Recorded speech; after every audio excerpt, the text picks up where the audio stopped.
Et vous voulez que je vous dise? Pour cette 300e vidéo de montagne, nous sommes aujourd'hui à Saint-Véran, au fin fond du Queyras. Perché à 2042 mètres d'altitude, c'est la plus haute commune de France, et on dit qu'ici le coq picore les étoiles et le ciel est à portée de main. Le peuplement de la région se fit au Moyen-Âge sur les pentes ensoleillées et fertiles malgré le long hiver, sur les pentes défrichées de l'Adret. La population atteignit jusqu'à 1000 habitants et 540 en 1906. Aujourd'hui, 280 Saint-Véranais vivent principalement du tourisme. Annie nous a concocté une randonnée au lac Blanchet inférieur et supérieur, au fond de la vallée de l'Aigue Blanche, à la frontière italienne et au sud-est de Saint-Véran. Ce sont les derniers jours pour monter à la chapelle de Closis en 4x4.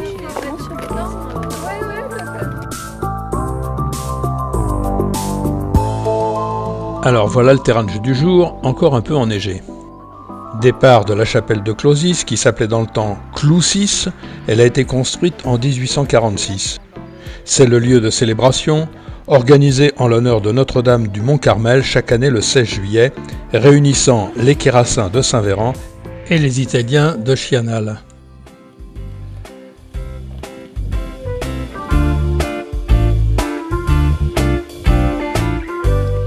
Ah, c'est le printemps et les marmottes mâles se disputent les femelles.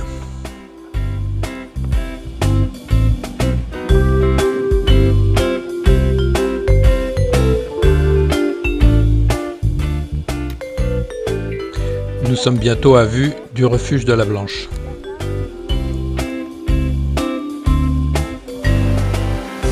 On a les chaussures de montagne, mais on a oublié les palmes.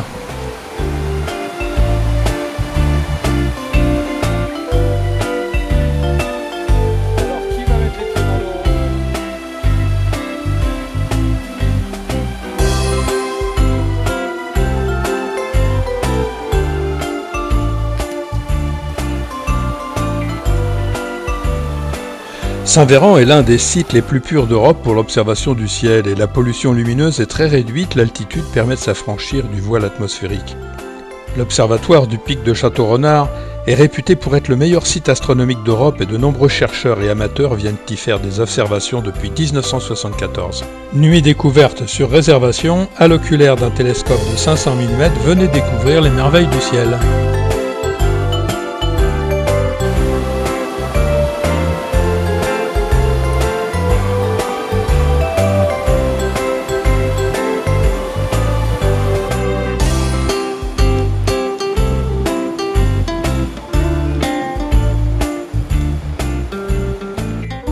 Renoncule des Pyrénées.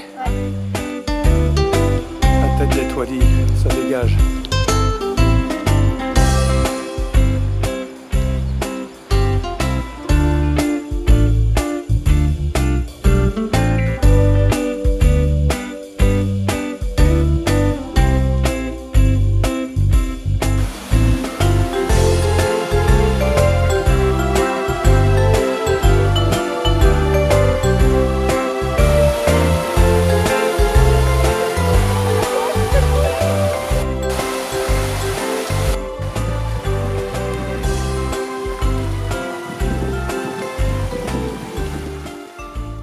Et dans le décor, la tête des Toilis nous domine.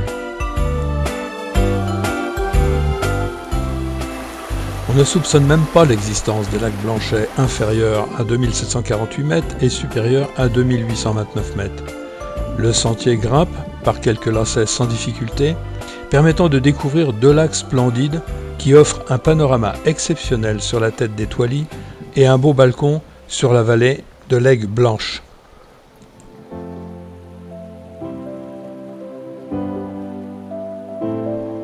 Il nous faudra franchir quelques névés.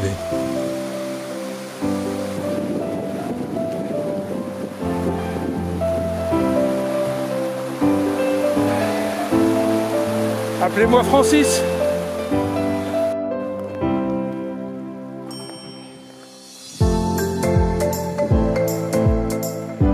Il est pas beau. Il est encore bien pris par les glaces. Donc ça c'est le Longet. Non, c'est le lac inférieur. supérieure.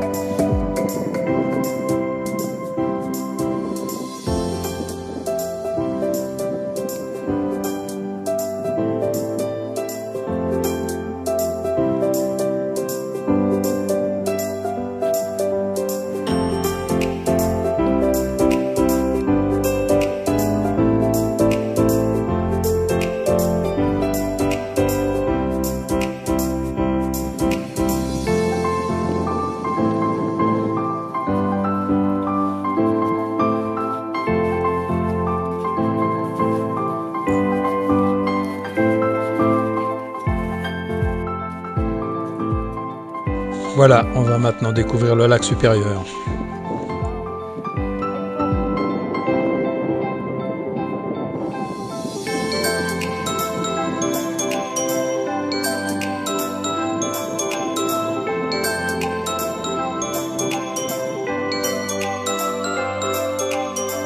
Allez, je vais quand même vous le montrer sous le ciel bleu et le soleil.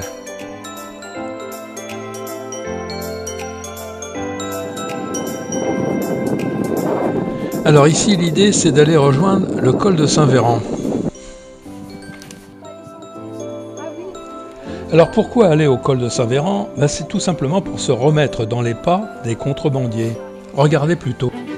Le ciel ne présage rien de bon. Peut-être que je n'aurais pas dû faire ce voyage. Pas aujourd'hui. Alors je ne suis pas le seul. Si c'est un Français, on fera l'échange. Si c'est un Italien, au moins j'aurai de la compagnie.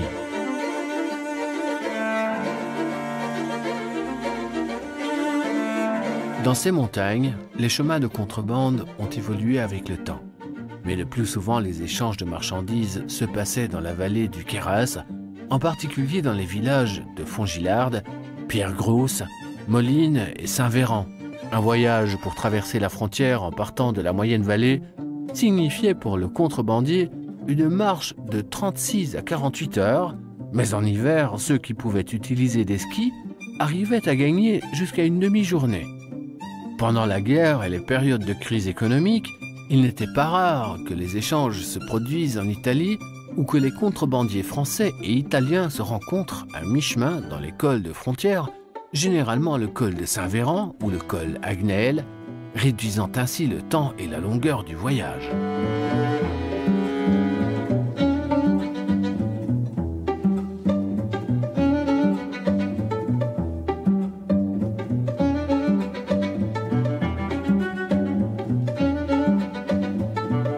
Une affaire en or, un chargement précieux, mais quel poids!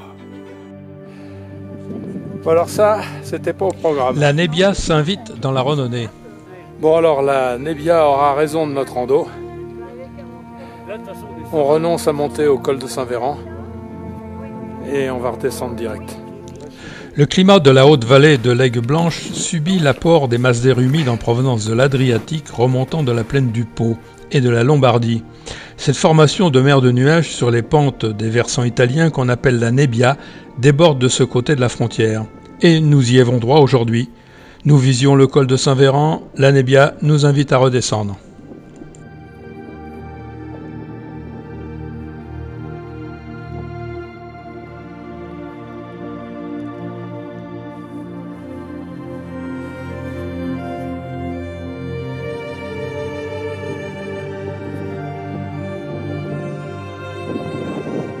On a fait notre borgnade du jour, hein.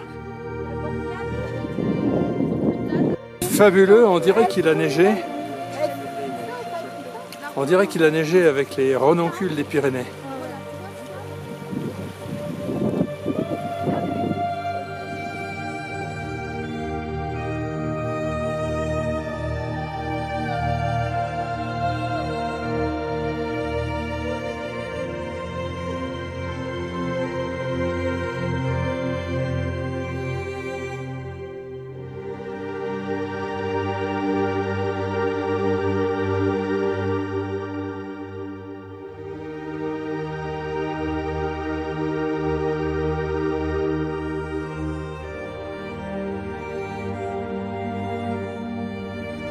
Le lac et le refuge de la Blanche sont en vue.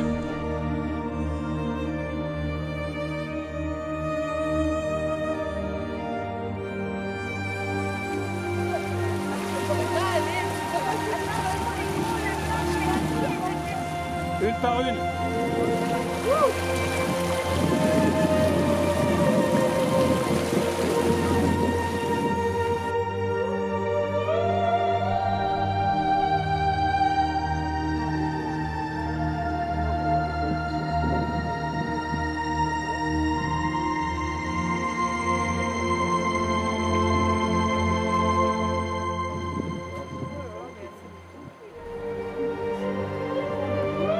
C'est une jeune. Hein.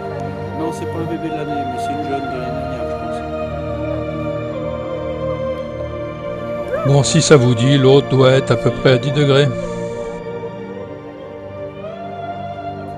Bon, envie d'une tarte aux myrtilles? Allez, suivez-nous.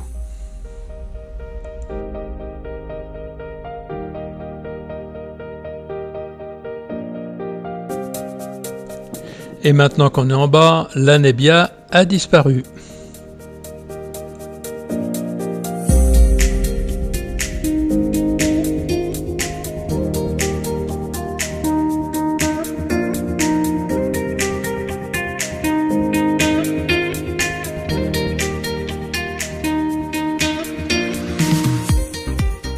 Et vous voulez que je vous dise? Eh ben, je vous assure qu'elle est froide.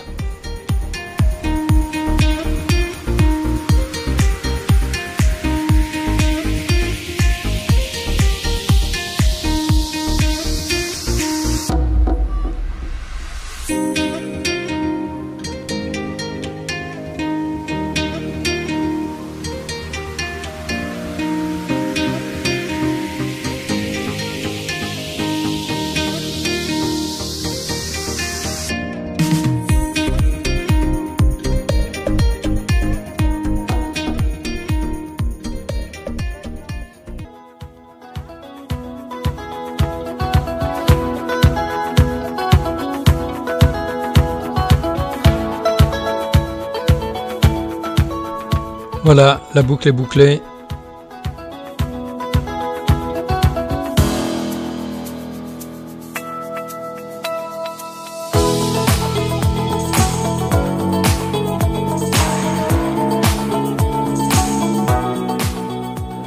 Lors de la descente sur la piste, nous allons nous arrêter à la mine de cuivre de Saint-Véran. Les Romains connaissaient la mine de cuivre.